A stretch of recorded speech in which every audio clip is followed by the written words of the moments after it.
We have to stop it. And so the military aid that Canada has provided to date, I know is welcomed by Ukraine, but there's more that we can be doing.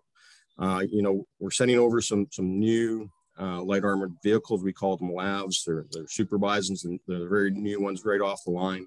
I know that there's more LAVs that have already been built for the Canadian Armed Forces, which means that we have right now, hundreds of military vehicles that are about to be retired that I know would be welcomed by Ukraine. And these are in great condition. They have been in battle. They all went through Afghanistan, but they've been rebuilt and upgraded.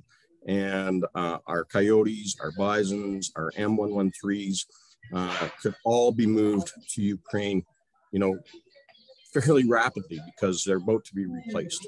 And I know that would go a long way. I know that we should be sending more missiles, especially, I've advocated for Harpoon missiles to be going from the Canadian battery to help defend Odessa, Kherson, and other Black Sea coastal communities that are under bombardment by the Russian fleet.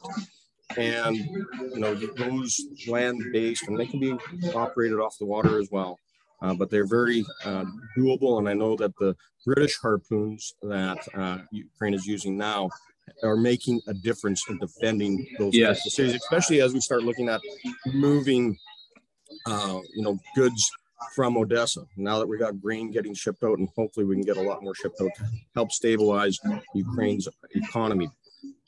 So there is those things that need to happen. We know that there's stuff available on the market that we should be buying and providing to Ukraine, including everything from tanks to attack helicopters and more artillery. And then ultimately, it's about helping save lives, and that's making sure that there's armored ambulances and Roll 3 hospitals, things that I've called for in the Canadian House of Commons to try to get Canada to do more to help the brave men and women who are fighting in Ukraine against the Russian aggressors.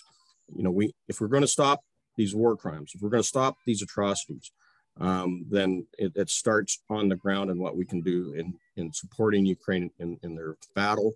And ultimately, the only way this can end is Ukraine has to win. Because if Ukraine doesn't win, all of Europe could be lost. As I understood, you are supporting providing Ukraine with the lethal military aid and heavy weaponry. Could you please specify, based on your experience, in which areas Canada could provide Ukraine with some lethal and heavy military aid, but does not providing us right now?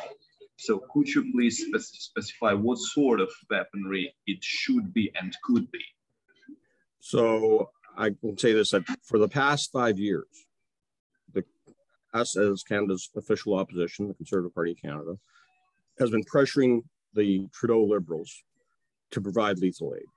And everything from light armored vehicles to, more artillery, providing, although it's been restored now, but we fought for the last 5 years to make sure that our radar images in real time be shared with Ukraine, so you know what the Russians are doing on the front and behind their enemy lines, and providing more medical equipment for service in the front line, Roll 3 hospitals and the armored ambulances to ensure that people can get out there, the medics can get people off the battlefield and get them immediately into trauma care so that they can recover and their lives be spared. So those are where we have been. And then we've since added to that more artillery, more weapons, especially coastal maritime defensive systems. And I know there's been calls that we are going to be retiring, some of our frigates, although that's still years away. Maybe they could be retired early and moved over.